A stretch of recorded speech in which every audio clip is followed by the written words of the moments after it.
of Congress that had originally signed on to this letter encouraging diplomacy as it relates to the situation with Russia and Ukraine are now taking it all back. They have withdrawn this letter that they sent to President Biden, which is a pretty dramatic step, something you don't often see here on Capitol Hill. And they're basically blaming it on a staff error. This is a representative from blakjesus of Washington. She, of course, the chair of the Progressive Caucus, said in a statement today that this was a letter that was drafted over the summer. This is when the situation in Ukraine was much different than it is today, and that through some miscommunication between members of her staff and members that had signed on to this letter over the summer, that somehow the letter was changed just a little bit and then released. And of course, Andrea, as you rightly point out, this comes after 24 hours of swift criticism, particularly from her fellow Democrats, and even those that had signed on to this letter. For instance, Representative Ilhan Omar of Minnesota tweeting today that this was something that they were not even informed of, that this letter was going to be sent out yesterday. Also, Representative Sarah Jacobs of California echoing those same comments, saying that she was willing to sign on to the letter in the summer.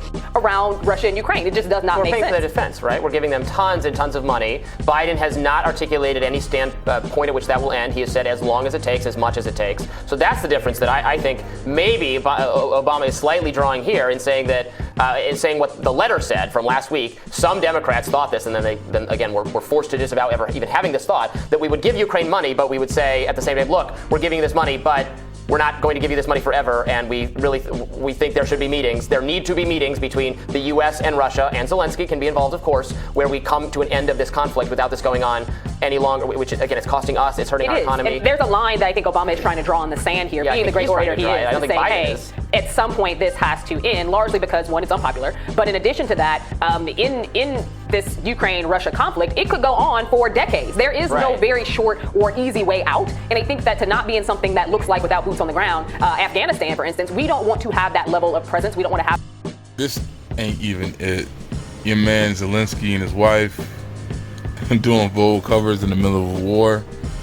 It's like equivalent to like somebody owe you some money, but they keep posting on the gram all the fun shit they doing, not responding to your messages, but still, you know what I mean? Like, I don't like it. But real talk though, like, so this shit is mind-boggling that this is just poor everything politically is trash. You got Pop, creepy Jim Dro talking about, you know, we're gonna support Ukraine as long as it takes, and the American people should be fine with the inflation and all this other bullshit because it's gonna help them. But like, so we put sanctions on Russia, that shit ain't working. Their economy is improving, their ruble's at an all-time high because they exporting wheat and all types of shit that we put sanctions on them so we can't get it from them, hurting our economy at the same time, right? You know, people always, this is the funny thing, when Trump put tariffs on China, everybody was like, even though I think that's the right thing to do, I think that you got to get back to the America First mentality. You can't keep having this unequal deal with China when they can just come dump their shit over here, but they don't really take our shit. Like, no, that's gonna happen. But the media completely trashed Trump when he did that and complained about it. But now they're silent about the fact that our economy is hurting more with the sanctions on Russia. Their economy is approving. Their ruble is good. Our shit is getting weaker. Our shit is equivalent to the UK right now, our dollar. And it's just gonna be like this until whenever. And the fudged up thing, right, is that we keep giving money to Ukraine. We keep giving them more weapons. But I don't understand how giving them more guns is gonna help them, right? They got 5 million people in their country. Half of the country is gone, women and children. They maybe have 1 million people left fighting and stuff. But what is more guns going to do if they already have weapons? Like, they don't have more people. So what is the point of giving them more guns? I don't get that. But the effed up thing is that we gave them money the first time during the pandemic, right at the end of when we opened back up, or kind of whatever.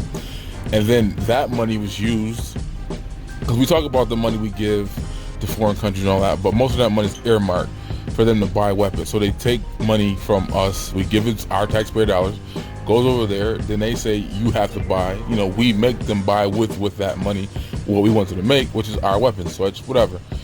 But some of the money that was used to get lobbyists in Washington, D.C. to lobby the other politicians, the Democrats and Republicans here, so that they can get more weapons. And then Congress just secretly gave them a couple more billies. And no matter what, if you're a fiscal conservative, if you all that. First of all, we haven't had one of those in a long ass time, so that's not even a thing. But you're making it harder for an argument to say we can't pay for certain things when we're constantly giving aid to other countries. We're constantly giving them billions of dollars. Like, you can't make those arguments that we can't fund certain things. Now, don't get it twisted. I'm not for funding shit without cutting spending at the same time. That's like, no. If we gonna give and fund these programs, it has to be match up in the budget book, which no party does, Democrat or Republican, and say, well, we can't. Well, one party acts like they want us to cut spending. Both of them, when they get empowered, to spend out the wazoo. But I'm saying Democrats don't even care. They don't have an idea of. They don't even act like they want to cut spending or not spend a bunch of bread that we don't have. But yeah, like, I'm for some of the stuff, even as a more conservative-leaning individual who wants less government, less tax, all that bullshit, right? That's not bullshit. That's real stuff. But you got to cut spending too. Like, it's not a one or the other. It's both. And that's something in the long term I can understand being a sacrifice, and we got to bunker down a little bit to get the shit right. The reality is, to fix all of our problems, somebody is going to hurt some people. Everybody's going to take a bite. Instead of just letting it be the middle and the lower class, well, mostly the middle class. Lower class are fine. They don't have a dog to fight in, but the middle class keep getting pushed lower and lower, and it's true with these policies. So I support stuff that will give everybody a little edge. Everybody's going to take a little, cut and sacrifice, but not for no other fucking country. That's what Joe Biden's trying to argue, is that American people are fine paying $8 gas just to help a country of 5 million people. Like, no the fuck we not. I don't care about dealing with them. Like, no American should have issues or struggle for another country. Like, nah. There's a whole bunch of other countries that are allies with them and whatever that can help and do stuff besides America. It just doesn't make any sense. Germany is still buying oil from Russia. We cut them off. Like, what? We only got 10% of our oil from them, but still, it's hurting us. How does that make sense? How we put sanctions on another country and it backfires and it hurts us and their economy is getting better? That should make zero sense. But anyway, that's just my rant. This stupid Vogue photo shoot is tasteless.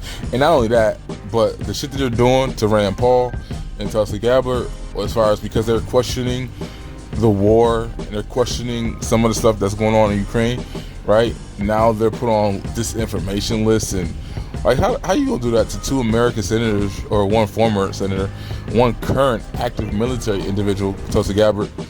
How you usually gonna do that? So now if we question you, or we point out the flaws on both sides of the party, right? Because both of them are screwing up, Russia and Ukraine, to chill so we can get our economy back in order, right? But now if you question those things on the Ukraine side, now you're disinformationalists and Russian propaganda and all this stuff, like, to American people who are in government. And, like, that's not even cool at all either. We gotta let Ukraine go. Ukraine, you gotta go. I'm sorry, it's over.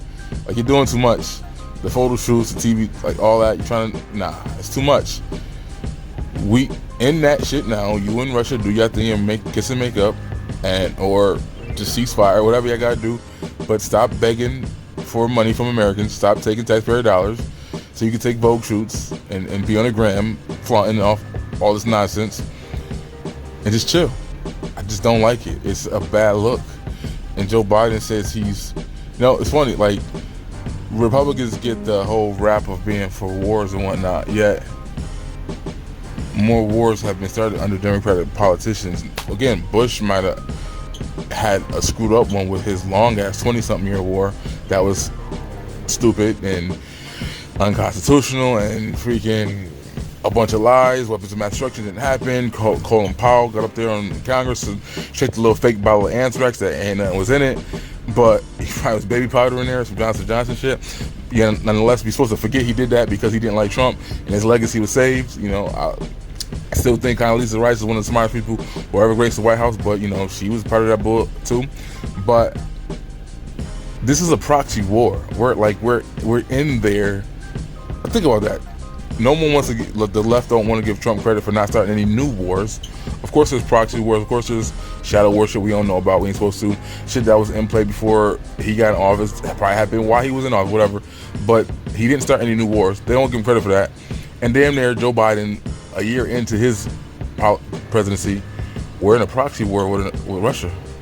And it's affecting we just the trillions and billions of dollars that we wasted in the Iraq war, now we help another little peon country, and it's hurting us again already.